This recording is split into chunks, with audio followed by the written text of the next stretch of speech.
அனைவருக்கும் வணக்கம். அனைவரும் நலமா இருக்கீங்கன்னு நம்புறேன். இன்னைக்கு ஒரு முக்கியமான ஒரு தகவல தான் உங்களோட பகிர்ந்துக்கிறதுக்காக நான் வந்திருக்கேன்.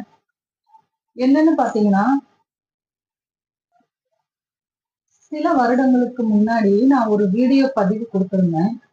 அதுல என்ன குடுத்திருந்தேன்னு பார்த்தீங்கன்னா, 10 வயதுக்கு உட்பட்ட குழந்தைகள், ஒரு 10 வயசு வர்றப்ப அந்த குழந்தைகள் வந்து ஒரு குறிப்பிட்ட ஒரு ஸ்டாண்டர்டான ஒரு நோயால பாதிக்கப்பட்ட குழந்தைகளா இருக்காங்க. உதாரணத்துக்கு நுரையீரல் நோய், கல்லீரல் நோய் அல்லது மதுமேக நோய், அதாவது சர்க்கரை நோய், இல்லன்னா சிறுநீரக நோய். இந்த மாதிரி அவங்க ஒரு டைப்ல சொல்றாங்க. நான் பொதுவா சொல்றேன். அதுக்கு ஒரு பேர் வச்சு, இந்த குழந்தைக்கு இந்த ப்ராப்ளம் இருக்கு. இப்ப வந்து அந்த பஃப் சம்திங் சொல்றாங்கல்ல.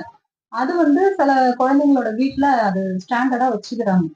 அப்ப ஒரு குழந்தை வந்து நிரந்தரமான ஒரு நோயால பாதிக்கப்பட்ட குழந்தையா நம்ம வந்து மாத்தி வச்சிருக்கோம். அதுக்கு வந்து நாம தான் காரணம். நான் வந்து சொல்லியிருக்கேன். அதாவது வேதிக் கலவைகளை தவிர்ப்போம். இயன்ற வரை இயற்கை வழி நடப்போம்னு நம்ம சொல்லியிருக்கோம். வேதி கலவைனா பிரிசர்வேட்டிவ் கலந்த உணவுப் பொருட்களை வந்து நம்ம சாப்பிடுறதுன்றதுதான் வேதி கலவைகள் நான் குறிப்பிடுறது. அடுத்தது வந்து பாத்தீங்கன்னா, இயன்ற வரை இயற்கை வழி நடப்போம். அதாவது ஒரு 20, 30 வருஷத்துக்கு முன்னாடி வரைக்கும் ஓரளவுக்கு நம்ம ஒரு ஆரோக்கியமான வாழ்க்கை முறைய ஃபாலோ பண்ணணும். அதாவது சரியான முறையில குளிக்கிறதுல இருந்து, சரியான முறையில சாப்பிடுறது, சரியான முறையில வாழறது, சரியான முறையில வந்து உணவு எடுத்துக்கிறது. இந்த மாதிரி அந்த சரியான முறை எது? அத நம்மளுக்கு சொல்லிக் குடுக்கறதுக்கு நம்மளுக்கு வந்து முன்னோர்கள், பெரியவங்க வந்து நம்ம கிட்ட இருந்தாங்க. இன்னைக்கு வந்து பாத்தீங்கன்னா, அந்த பெரியவங்கன்னு நம்ம ஒரு ஏஜ் லிமிட் சொல்றோம் பாத்தீங்களா? அவங்களுக்கே அது தெரிய மாட்டேங்குது. அதாவது நான் சொல்றது ஒரு 50 பிளஸ்ல இருக்கிறவங்க சொல்றேன். அவங்களுக்குமே அது தெரிய மாட்டேங்குது. ஏன்னா அந்த ஜெனரேஷன்ல இருந்தே நம்ம ஆரம்பிச்சுட்டோம். ஒரு நாகரிகம்ன்ற ஒரு இதுல. உணவுல இருந்து வாழ்க்கை முறைய நம்ம மாத்திட்டோம். வாழ்க்கை முறைய மாத்துறதுன்னா என்னன்னு கேட்டீங்கன்னா, அதாவது நீண்ட இரவு கண்ணு முழிச்சுக்கிட்டு இருக்கிறது. டிவி பாக்குறது, செல்போன் பாக்குறது, லேப்டாப்ல ஒர்க் பண்றது. இதெல்லாம் வந்து இரவு நேர தூக்கத்த நம்ம கெடுத்துக்கிறது. அப்ப சரியான முறையில நம்ம தூங்குறது இல்ல. சரியான உணவு முறை என்னன்னா, காலையில 8 மணிக்கு சாப்பிடுறதுல இருந்து சோ இந்த மாரி நம்ம சொல்லுவோம். என்னென்ன உணவு எடுத்துக்கணும்ன்றத வந்து நான் சொல்லல. இப்ப நான் வந்து சரியான உணவு முறைய ஃபாலோ பண்றேன். எனக்கு எதுவும் வராது அப்படின்னு நீங்க சொன்னீங்கன்னா, அதுவும் தப்புதான். ஏன்னா நீங்க சரியான வாழ்க்கை முறைய ஃபாலோ பண்ணலல்ல. அதாவது ஒரு 8 மணிக்கு இல்ல 9 மணிக்குள்ள நம்ப தூங்குறதுக்கு போயிடுறோமா அப்படின்னு கேட்டா கிடையாது. பெட்டுக்கு போறப்ப கண்டிப்பா செல்போனும் எடுத்துட்டு போகாதீங்க அப்படின்னு அதுவும் நம்ம ஃபாலோ பண்றோமான்னா கிடையாது. அப்ப நம்மளுக்கு கல்லீரல் வந்து பாதிக்கப்படும். கல்லீரல் வந்து முடிஞ்ச அளவுக்கு நம்மளுக்காக போராடும். உடம்போட ஹோல் பாடியவே அது வந்து கிளீன் பண்ணிக்கிட்டே இருக்கும். புதுப்பிச்சுட்டு இருக்கும். ஆனா கல்லீரல் ஓரளவுக்கு மேல அது வந்து இயக்கத்த ஸ்டாப் பண்ணிக்கிறப்பதான் அடுத்தடுத்த அடி நம்மளுக்கு உடனே உடனே விழும். அது என்னன்னா சிறுநீரகம் வந்து செயலிழக்க ஆரம்பிச்சிரும். அப்ப ரத்தத்துல வந்து நம்மளுக்கு என்ன ஆகுதுன்னா, நச்சு வந்து சரசரன்னு சேர்றப்பதான் நம்மளுக்கு அது ஒரு முடிவா இருக்குது. சரிங்களா? அப்ப குழந்தைகளுக்கு வந்து எப்படி இந்த பிரச்சனை சின்ன சின்ன ப்ராப்ளம் நான் சொன்னேன் இல்லைங்களா? அந்த நோய்கள்லாம் எப்படி வருதுன்னு கேட்டீங்கன்னா, அவங்கள சின்ன வயசுலயே நம்ம வளர்த்தெடுக்கக்கூடிய நல்ல உணவு முறைய பழக்கறதும், நல்ல லைஃப் ஸ்டைல பழக்கறதும் தான். அவங்கள வந்து செல்லம் குடுக்குறோன்ற பேர்ல நம்ம வந்து நெறைய விஷயங்கள் ஏன்னா இன்னைக்கு தெரிஞ்சுதான் நம்ம செய்றோம். தெரியாமலே எதுவுமே கிடையாது. ஏன்னா, அப்பலாம் நம்மளுக்கு அந்த இந்த இணையதளமும் நம்மளுக்கு கிடையாது. இன்னைக்கு இணையதளத்துல எந்த அளவுக்கு கெடுதலான விஷயம் இருக்கோ, அத விட நெறைய நல்ல விஷயங்கள் இருக்குது. உணவு முறையில இருந்து நெறைய நல்ல விஷயங்கள்லாம் சொல்றாங்க. அந்த அவேர்னஸ் எல்லாம் நம்ம ஃபாலோ பண்றோம்னா, கண்டிப்பா அத நம்ம கடந்து தான் வரோம். நம்ம எப்பயும் போல தான் செஞ்சுட்டு இருக்கோம். அந்த நம்ம குழந்தைங்கள வந்து அலட்சியமா தான் வளர்க்குறோம். அவங்களுக்கு நம்ம வாங்கி தர பொம்மைகள விட, அவங்களுக்கு நல்ல உணவுகள வாங்கி தரோம்னா கிடையாது.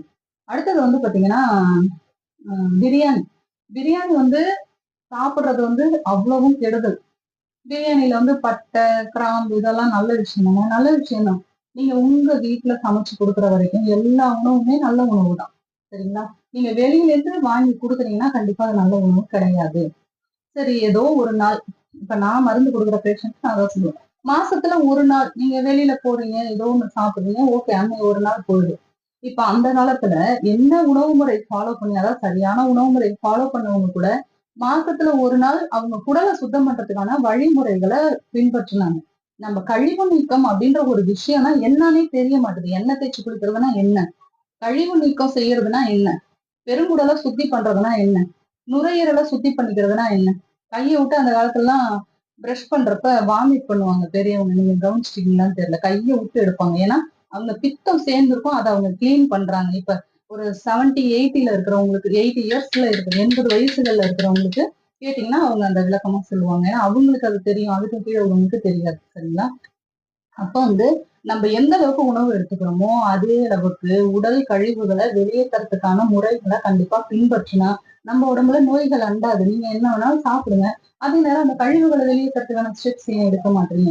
அப்ப அதுதான் நிரந்தர நோய் குழந்தைங்களுக்கு வர்றதுக்கான ஒரு விஷயம் தான் நம்ம சொல்றோம். இப்ப சளி அவங்களுக்கு குழந்தைங்களுக்கு பிடிக்குதுன்னா அது தானாவே சரியாயிட்டு விட்டுருங்க. அதுக்கான சில கை வைத்திய முறைகளை மட்டும் ஃபாலோ பண்ணிட்டு விட்டுட்டீங்கன்னா அந்த நுரையீரலுக்கு எதிர்ப்பு சக்தி கிடைக்கும். நீங்க என்ன பண்றீங்கன்னா அதை ஆரம்பத்திலேயே அடக்கி வச்சு அவங்கள ஒரு நிரந்தர நோயாளியா மாத்திடுறீங்க. இது வந்து நம்ம விண்மீன் இயற்கை ஏகத்தோட முக்கியமான ஒரு தயாரிப்பு. நம்மளோட ஒவ்வொரு தயாரிப்புக்கும் பின்னாடியுமே நிறைய அனுபவங்கள், மெனக்கெடுதல் இருக்குது. நான் அவ்வளவு மெனக்கட்டு அதை பத்தின ஒரு ஆராய்ச்சி பண்ணி தான் ஒரு மருந்துகளையும் நம்ம வந்து செஞ்சு கொடுக்குறோம்.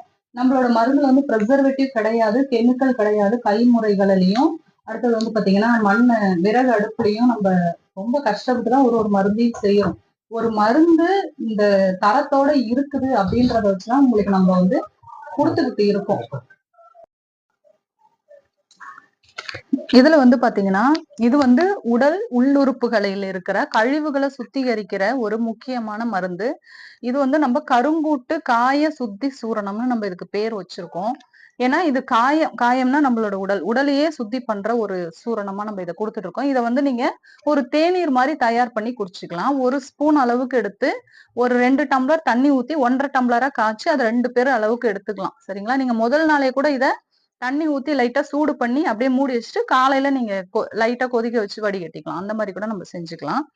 இதுல வந்து பாத்தீங்கன்னா கருங்காலி கட்டை, மருதம்பட்டை, கருநொச்சி, கரும்பூளா, கருஞ்சீரகம், கருமஞ்சள், செங்கற்றாழை, செம்பருத்தி, அதாவது பருத்தி, செம்பருத்தி, நாட்டு செம்பருத்தி, ஆவாரம்பூ, இந்த மாதிரி 70 பொருட்கள் போட்டு நம்ம செஞ்சிருக்கோம். இதை வந்து நீங்க தினசரி எடுத்துக்கிறது மூலமா, இதை வந்து நான் ஒரு மருத்துவமா தான் சொல்றேன். இதை வந்து நம்ம தினசரி எடுக்கிற மூலமா நீங்க செய்யற அந்த கெடுதலான ஒரு வாழ்க்கை முறை, உணவு முறையில இருந்து நம்ம உடம்ப ஓரளவு இது பாதுகாத்துக்கிட்டே வரும். பெரிய நோய்கள் வந்து உடல்ல தங்காத அளவுக்கு இது வந்து நம்ம உடம்ப வந்து ரெஃப்ரெஷ் பண்ணிக்கிட்டே இருக்கும். இது வந்து குழந்தையில இருந்து பெரியவங்க வரைக்கும் எல்லாருமே எடுத்துக்கலாம். இதே மாதிரி குழந்தைகளுக்குன்னு நம்ம கொடுக்குற ஒரு மருந்து குழந்தை குடல் சுத்தி லேகியம், அதாவது வேப்பிலை லேகியம். அதுல வந்து வேப்பிலையும் இருக்குது, குப்பை மேனி இருக்கு, கிரந்தி நாயகம், கல்யாணி, நித்திய கல்யாணி பூ, இதெல்லாம் பாத்தீங்கன்னா நம்ம கேன்சருக்கு மெடிசன் ரெடி பண்றதுல நம்ம அதை சேர்க்கிறோம்.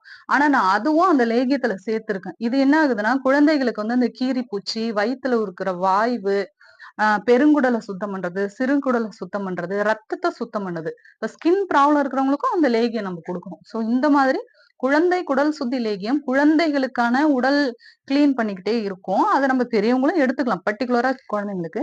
இது வந்து பாத்தீங்கன்னா குழந்தைகளும் எடுத்துக்கலாம். நம்ம கண்டிப்பா இப்ப இருக்கிற காலகட்டத்துல எடுத்துக்கணும். இப்ப 2 விஷயத்த நான் உங்ககிட்ட பகிர்ந்துக்கிறேன். ஒண்ணு வந்து பாத்தீங்கன்னா 10 வயசு ரேஞ்ச்ல இருக்கிற குழந்தைகளுக்கு ஒரு குறிப்பிட்ட ஒரு உடல்வாகுன்னு வந்துருது. அதாவது ஒரு பித்த நோயோ, வாத நோயோ, கப நோயோடையோ அவங்க வாழ ஆரம்பிச்சுட்டாங்க. அதுக்கு வந்து நிறைய பின்புலம் இருக்கு. அதை வந்து நம்ம இங்க வந்து பகிர்ந்துக்க முடியாது. ஏன்னா நோய் தடுப்பூசின்னு போடுறோம் இல்லைங்களா? அதுவுமே ஒரு காரணம் தான். நம்மளே 80% காரணமா இருந்துகிட்டு 20% காரணம் நம்ம வேற வழியே இல்லாம ஏத்துக்கிற விஷயங்களை வந்து குறை சொல்ல முடியாது தானே.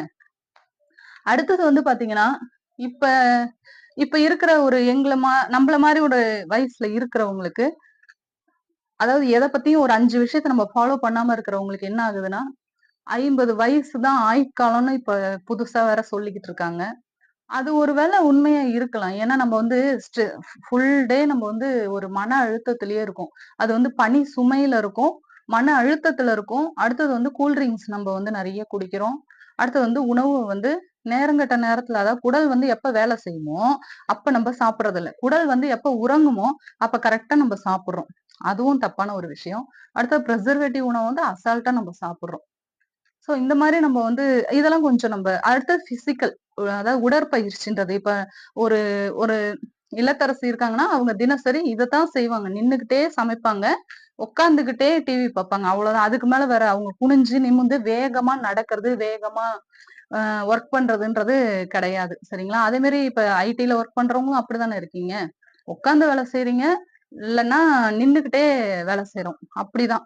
நடந்து வேகமா இது பண்ணி எதுவுமே குனிஞ்சு நிமிர்ந்து எந்த ஒர்க்கும் நம்ம பண்ணாம, அப்படியே உடம்ப மெயின்டெயின் பண்றது, அதுவும் வந்து ஒரு நோய்களுக்கான ஒரு காரணிகளா தான் இருக்கும். அதனால நம்ப முடிஞ்ச வரைக்கும் கொஞ்சம் மாறி நம்ம உடல வந்து கவனிக்கணும்.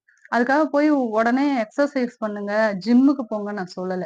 ஜிம்முக்கு போறவங்களுக்கும் கண்டிப்பா பிரச்சனை இருக்கும். ஏன்னா, ஒ வெயிட் தூக்கி அதுவும் மன அழுத்தத்தோட நம்ம செய்யக்கூடாது. அத வந்து ஒரு மனசுக்கு வந்து ரிலாக்ஸா இருக்கிற மாதிரி நம்ம ஏதோ ஒண்ணு தேர்ந்தெடுத்து நம்ம செஞ்சுக்கலாம். உங்களுக்கு ஏதாவது சந்தேகங்கள் இருக்குது, உடல் நல பிரச்சனைகளுக்கு உங்களுக்கு சந்தேகங்கள், தீர்வுகள் தேவைன்னா நீங்க அழைக்கலாம். நன்றி.